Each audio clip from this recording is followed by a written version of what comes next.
Welcome back to another edition of After Last Week Report with your host, Vitola, Vitola Explorer on Instagram. If you're looking on the gram, let's jump into news and goings-ons from last week. Let's see. Up first, we got Arturo Fuente shipping 2022 batch of rare pinks, including 2 new sizes.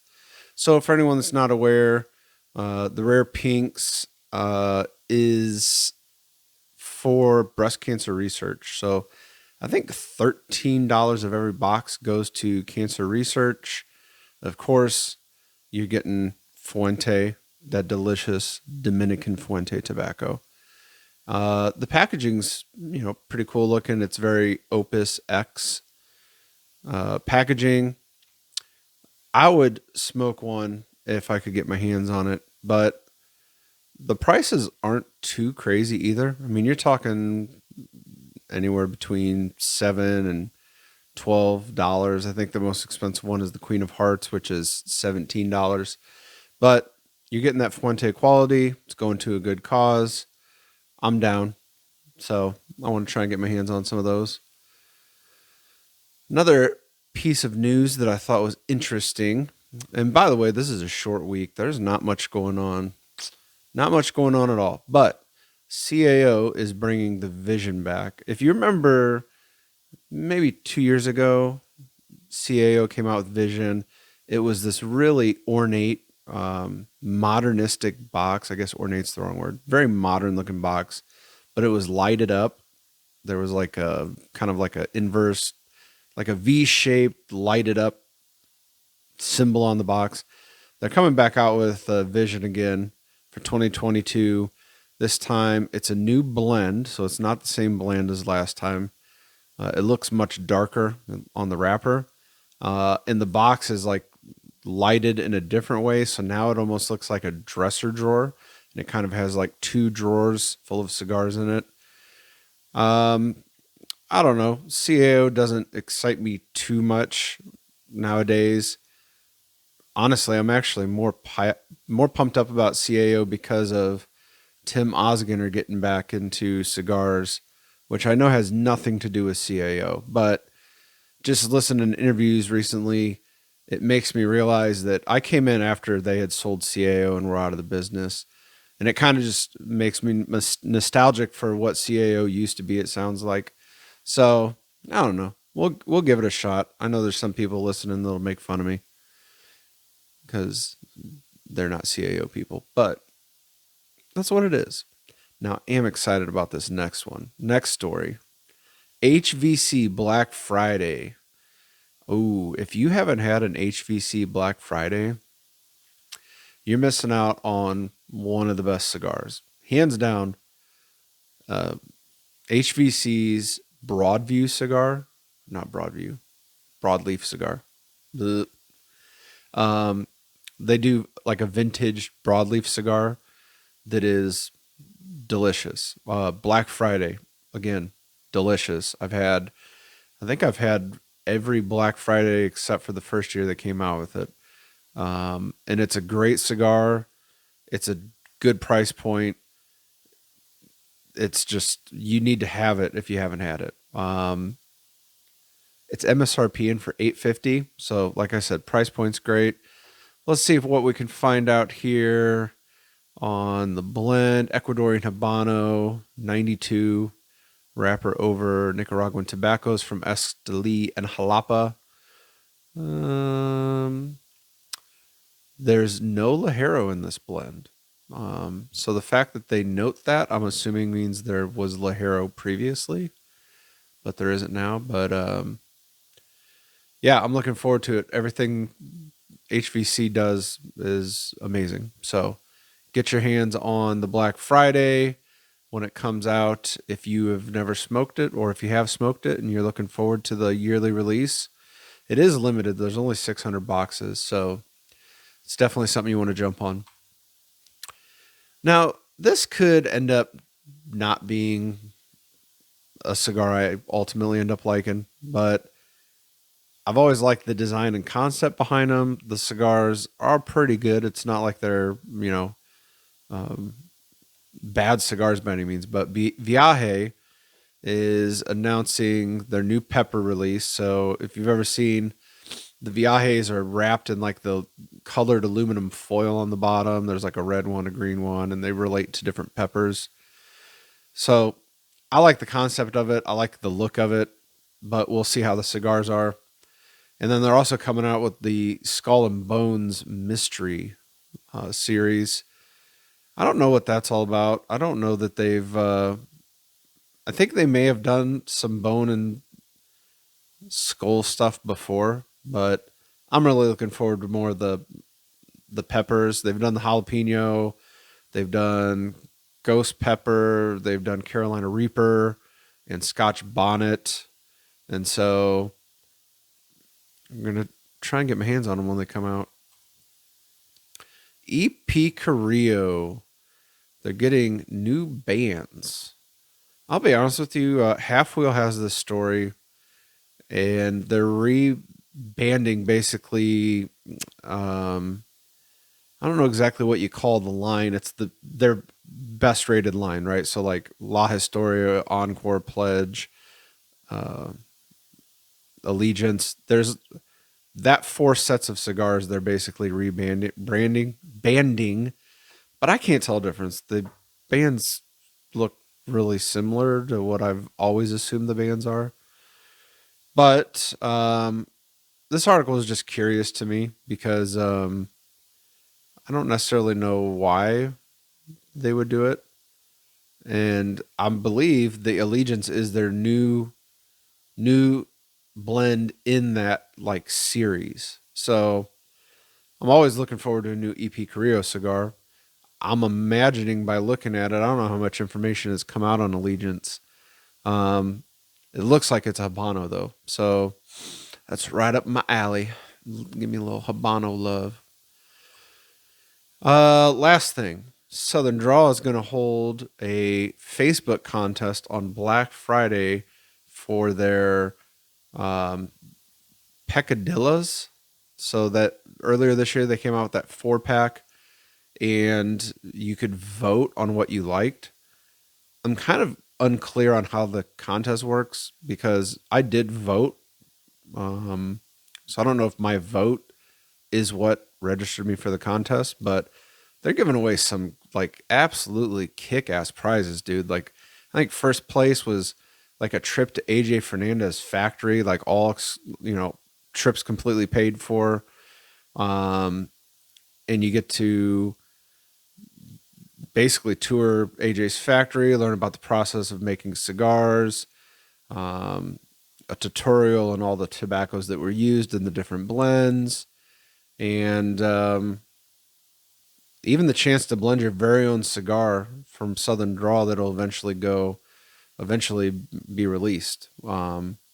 So it's an awesome contest. Hopefully I'm registered for it because I did buy the Peccadilloes and I did vote on what my favorite one was.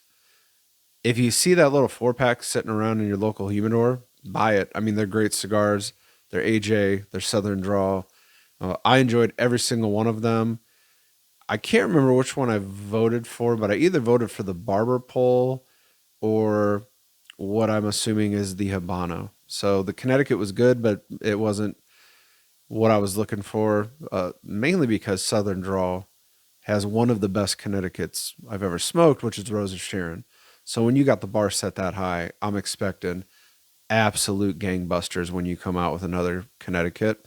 And it was good, but it wasn't on that same level.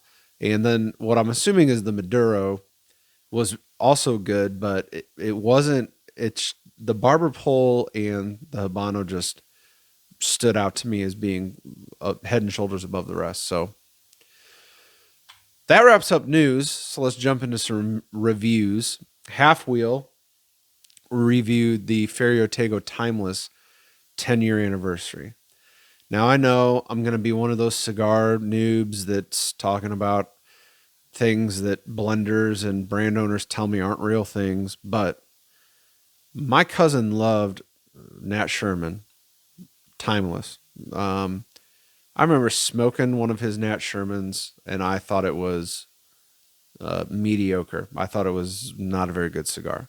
Never smoked a Nat Sherman again. Then when Michael Herklotz, the best dressed man in the cigar industry, kind of did the whole Nat Sherman's closing, and he ended up starting Ferio Tego, buying back Timeless.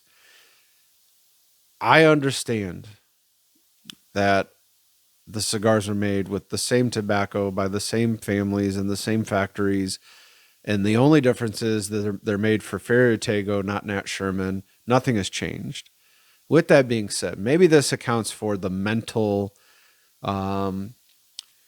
environmental changes within tobacco in your own mind, but Ferio Tego cigars are so much better to me than Nat Sherman. And I get it. The same thing. But like the Sterling, it's so much better as a Ferio Tego brand. I don't know why. Maybe it's all in my head. But I've had that experience multiple times with Ferio Tego. I've loved everything I've smoked from Ferio Tego. I smoked this cigar as soon as it came out. I bought it at the Humidor in Lisle, Illinois. And it was the first Ferio Tego where I was like, this tastes like Nat Sherman. I wasn't really impressed with the cigar. Excellent quality. Like even the craftsmanship on the bands on this cigar are so thick. They're almost like cardboard paper. They're just, the quality is everywhere. I had great quality with the burn. For me, it was just a flavor thing. So I was curious what Brooks gave it. Brooks is the one who reviewed this one, and he gave it an 88. He kind of categorized it, and I agree with this. It's creamy, smoothie, nicely balanced. For me, I feel like all of the good flavors I wanted out of this cigar were balanced on the low end. And then some of the things that I wasn't really a fan of were kind of more amped up. So, I don't know. I got a little bitterness in the cigar, and there wasn't as much flavor as I'm usually looking for. So, 88, decent score. I probably would have rated it a little bit lower than that. Of course, I've only had one, so I never make a decision based off of one cigar, so I'll have to have a couple more. But my first run at the 10-year anniversary Nat Sherman left me wanting more, left me a little disappointed. So curious what everyone else out there thinks. If you've had the 10-year anniversary, drop a comment on our YouTube page, drop a comment on Instagram, let us know. And then the second cigar I wanted to review is, this cigar was my favorite cigar of the year up to this point, until it got knocked out a couple weeks ago. But this is the Piv Robusto by Illusione. So it's a Jeremy Piven collection. And it only comes in one Vitola as far as I'm aware. And this is a blend that Dion did for Jeremy Piven. So Jeremy Piven was Ari Gold in the HBO show Entourage. And they're good friends, it sounds like. And so he's a cigar smoker. So Dion put this together for him. This cigar is amazing. I love this cigar. It's Aganorsa, Nicaragua, wrapper, binder, filler. So you're kind of getting that traditional tobacco that's used for Illusione cigars. And it's great. I mean, I loved everything about this cigar. I've smoked 4 or 5 of them. I turned my cousin on to him. I think he's gone through a couple different boxes. But this review is from Coop. And I believe Coop was the one that actually reviewed this. Let me double check. Yeah, but at the end of the day, I kind of disagree with the overall the assessment. Piv Robusto really started out promising with a nice amount of flavor and nuance that seemed to complement each other quite well. As the Robusto moved into the second third, the cigar began to do something I'm not a fan of. Namely, it became more cedar forward profile. By the final third, I found the balance of the cigar went away and the cigar was less enjoyable. I completely disagree with that. Now, they still gave it an 89, which is a great rating, right? But I really didn't have any flaws with this cigar at all. Flavor, to me, it was complex but didn't transition a lot. So to me, I picked up a lot of flavor, kind of like natural tobacco, pepper. I did get cedar on it, and then earth or dirt, however you classify that. But to me, it was a great cigar the entire way through. Wasn't a ton of transitions, but there was a lot of flavor. It's a medium body, medium flavored cigar. And so it's a great cigar. If you see the PIV, it's not branded like other Illusione cigars. It's literally branded completely different. It's the Jeremy Piven collection. It comes in a white box. They're great cigars. So with that said, our interview of the week is actually not an interview, but I found it interesting with all the hubbub. Everybody knows that my goal, not in life because it's kind of lame, but my goal as a cigar smoker is I want to see Nick Melillo on Joe Rogan. Everybody knows this. I talk about it all the time. And Two Comics, Two Cigars, which is Robert Kelly and Ari Shaffir, who obviously know Joe Rogan, they did their podcast from Nick Melillo Foundation's headquarters. And so it's just an interesting episode to watch. They're sitting out in the tobacco fields, smoking cigars, just telling stories. And I saw some B-roll where they were walking around with Nick and they were in like the curing barns. So hopefully they'll have some more video that comes out of this other than just their dialogue. I'd love to see kind of like them picking Nick's brain and, what have you. But it's just what I appreciate about the video is it's not cigar guys doing cigar content. It's two comics doing cigar content. And that's broadening the community. It's getting more people aware of cigars. And hopefully, the more that we can get into culture, the more we can bring back the beauty and the love of premium handmade cigars and kind of debunk some of these myths that they're just like cigarettes. I just had this happen as a side. We had our first public event at the Drawing Room in Davenport, and we had Dissident Cigars in. So Sin Colburn was in, Calvin Woods is their rep, and we had an event night, had some deals on boxes and whatnot. And it was just one of those things where I realized, like, we're trying to build the community in our local area when it comes to cigars. But one of the women that were there, she's not a cigar smoker, but she came with somebody. And she just assumed cigarettes and cigars are the same thing. Well, you inhale them. Well, they have tons of chemicals. And it was just interesting talking to her and kind of deprogramming some of the misconceptions people have about cigars, especially premium cigars and tobacco, because there's such a narrative that tobacco is bad. Tobacco is bad. And we want to push pause on that and go, the tobacco with chemicals that's inhaled is bad.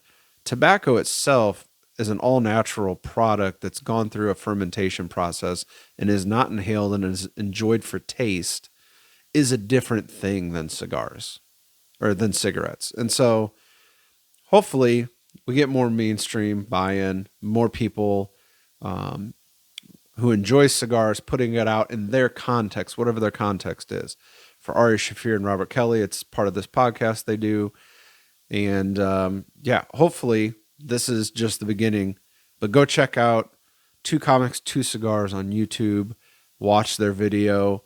It's called Smoking the Rogan because they have Joe Rogan cigars that Nick makes for him. And they talk about how the Tabernacle is probably the closest thing on the shelf you can get to it. So just, it's a good time. Check it out. Other than that, we're out. Talk to you next week, everybody.